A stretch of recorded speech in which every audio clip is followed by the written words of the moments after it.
Prasanna Shishri Garu, State President, Dr. Sangameshwara Garu, State Member, and Dr. Kalpana Ma'am, and all of them. Thank you.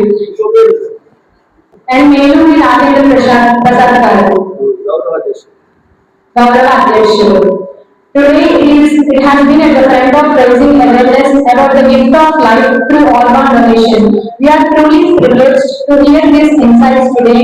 Please join me in giving a warm welcome to all the members.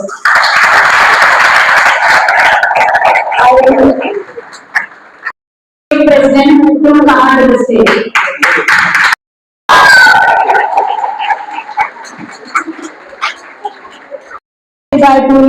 Educational, Charitable and Educational Trust and All India Body Organ Donors Association నుండి మేము రావడం మా సభ్యులు మేము అందరం కలిసి రావడం జరిగింది. ఈ సమావేశానికి చీఫ్ గెస్ట్ గా డాక్టర్ ఉంటారు. వారు ఒక టీచర్ అయినా కూడా తను సర్వీస్ మొత్తం కూడా ఈ అవయవదాన అవగాహన సదస్సులు నిర్వహించడం, ర్యాలీలు నిర్వహించడం, మహాసభలు నిర్వహించడం, వీటితోనే తన జీవిత కాలం మొత్తం కూడా త్యాగం చేస్తున్నారు. అలానే ఎడ్యుకేషనల్ చారిటబుల్ ట్రస్ట్ ద్వారా కూడా చాలా మంది నిరుపేద విద్యార్థులకి విద్యాదానం అవకాశం కల్పించారు. సో ఈ స్పెక్ట్ యొక్క రెండు ముఖ్యమైన ఉద్దేశాలు, పేద పిల్లలకి మట్టిలో మాణిక్యాల్లాగా వారి సింగిల్ పేరెంట్ పిల్లలు, బిలో పూర్ పీపుల్, అలా టాలెంటెడ్ పీపుల్ ఎక్కడున్నారు, ఏ గవర్నమెంట్ ఇన్స్టిట్యూట్ లో ఉన్నా కానీ వాళ్ళు చదువుకోలేని పిల్లలకి చేయూతనిచ్చి వారిని అడాప్ట్ చేసుకొని వారిని విద్యావంతులు చేసి జ్ఞాన సముపార్జనతో వాళ్ళని సమాజానికి అందించి వాళ్ళు ఇంకొక 10 మందికి వెలుగుగా చూపెట్టేలాగా వారిని తీర్చిదిద్దడం. ఒక ప్రాబ్లం తో సఫర్ అవుతున్న బాలుని 8 years బాలుని చూశారు. ఆ బాలుడు 1 year నుంచి డయాలసిస్ మీద ఆ హాస్పిటల్లో త్రూఅవుట్ ఇండియా వస్తారు, కోయంబత్తూరు. సో ఆ బాలుని 1 year నుంచి ఉన్న ఆ బాలుని చూశారు. తన ఎదురుగా ఉన్నారు, తన బెడ్ ఎదురుగా. వాళ్ళ పేరెంట్స్ పెడుతున్న బాధ, ఆ పిల్లోడు అనుభవిస్తున్న బాధ అంతా కళ్ళారా చూసి ఎవరు కిడ్నీ ఇచ్చేవాళ్ళు లేక, వాళ్ళ పేరెంట్స్ కిడ్నీ కూడా మ్యాచ్ అవ్వక ఆ బాబుకి కిడ్నీ ఇచ్చేవాళ్ళు లేక ఆవిడ కళ్ళెదురుగా ఆ బాబుడు ప్రాణం విడవడం జరిగింది. సో వాళ్ళు లేక ఇలా చనిపోతున్నారు. ఎంతమంది చనిపోతున్నారో, సో ఈ కిడ్నీ ఇచ్చేవాళ్ళు లేక చనిపోయే పరిస్థితి భవిష్యత్తులో ఉండకూడదని గట్టిగా నిర్ణయం తీసుకొని ఒక ఆవేదన చెంది ఆవేదనలో నుంచి వచ్చిన నిర్ణయం కాబట్టి ఆవిడ పటిష్టంగా ఆ మనసు ఉంటే దాన్ని చేయించుకోవడం, అసహించుకోవడం, తలుపులు వేసేయడం, ఏంటమ్మా నువ్వు అవయవాలు కావాలని వస్తున్నావా అని అనడం, ఇవన్నీ కూడా చాలా అనుభవించారు ఆవిడ. ఈ సమాజంలో చాలా బాధలు అనుభవించినాకే 2009కి మీ సీతామహాలక్ష్మి గారి బాధ చూసి వాళ్ళ నాన్నగారు కూడా ఒక టీచర్, కూతురు పడుతున్న కష్టానికి నేను నీకు తోడుంటానమ్మా, నీ కష్టం చూడలేకపోతున్నానని ఫస్ట్ వాళ్ళ నాన్నగారే అవయవ దానం వేయడానికి ముందుకు వచ్చారు.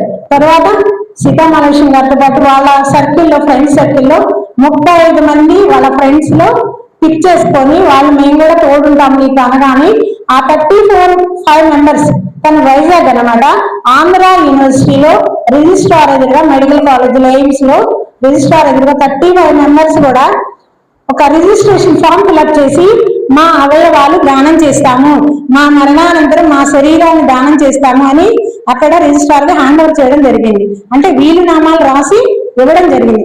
అది ఫస్ట్ టైం ఈ స్పెక్ట్ అనేది స్థాపించిన రోజు. చేయడానికి పర్టికులర్ గా ఈ కాలేజెస్ ఎన్నుకోవడానికి ఒక రీజన్ ఉంది. ఏంటంటే ఆ రీజన్ ఫస్ట్ అవయవ దానం అనేది August 3rd జరిగింది. సో దాన్ని పురస్కరించుకొని మన సెంట్రల్ గవర్నమెంట్ జాతీయ అవయవ దాన దినోత్సవం August 3 అని ప్రకటించింది. ఎప్పుడంటే 2024 నుండి మేము ఈ పక్షోత్సవాలు నిర్వహిస్తూ వస్తున్నాం.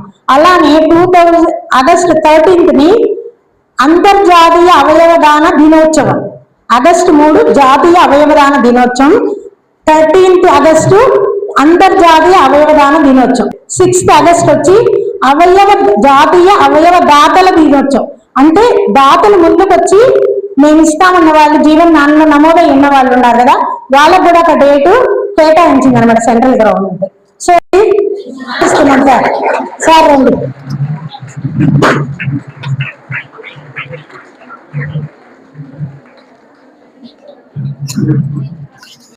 అందరికి తెలిసింది ఇంతమంది గర్ల్స్ స్టూడెంట్స్ ముందు మాట్లాడటం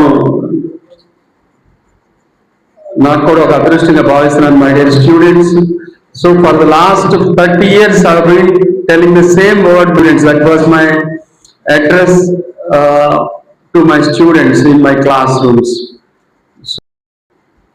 పీపుల్ ఉన్న భారతదేశంలో, మన పాపులేషన్ ఉన్న భారతదేశంలో దాదాపు 1,00,000 మంది పైగా చనిపోతారు సంవత్సరానికి.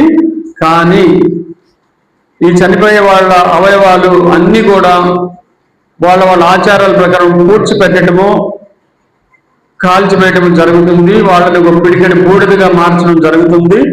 అలా జరగకూడదు అనే మన మరణించిన జీవించండి అనే కాన్సెప్ట్ మీ ముందుకు వచ్చాం. వాళ్ళ ఇది Savitribai Phule educational charitable trust SPECT అనే ఒక సంస్థ ఆధ్వర్యంలో national body and organ donors association state president గా ఉన్న నేను డాక్టర్ రమణ యశస్వి మొన్నటిగా చాలా మంది ఐసీయూలో ఆహాకారాలు చేస్తుంటారు. GGH లో దాదాపు 15 ఐసీయూలు ఉన్నాయి. 15 ఐసీయూలు మెయింటైన్ చేసేవాళ్ళు.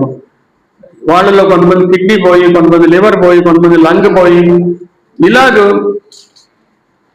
హార్ట్ పోయి వీళ్ళందరూ హాహాకారాలు చేస్తుంటే వాళ్ళకి ఆర్గాన్స్ ఇవ్వటానికి ఇవాళ రోజున సైన్స్ ఇంత, హ్యూమన్ సైన్స్ ఇంత డెవలప్ అయిన రోజు, మనం ఒకళ్ళ ఆర్గాన్ తీసి ఇంకో ఆర్గాన్ పెట్టగలిగిన రోజులు ఉన్న రోజు, ఆర్గాన్స్ పాడైపోకుండా ఉండాలి, ఆర్గాన్స్ సేవ్ చేద్దాము, మరణించినా జీవించండి అనే ఒక కాన్సెప్ట్ తీసుకొని ముందుకు వెళ్తున్నాము. దాంట్లో ఏంటంటే మెయిన్ మనం ఆర్గాన్ డొనేషన్ మీద అవేర్నెస్ క్రియేట్ చేయడానికి కోసమే ఈ మనకు తెలుసు కదా, అన్నదానం చాలా గొప్పదని, గోదానం అని, వస్త్రదానం అని మనకి చాలా మనం చదువుకొని ఉంటాము. బొమ్మరిల్లు చందమామ కథల్లో కానీ, ఇప్పుడంటే మీరు సోషల్ మీడియాలో కూడా చాలా కథలు చదువుకొని ఉంటారు.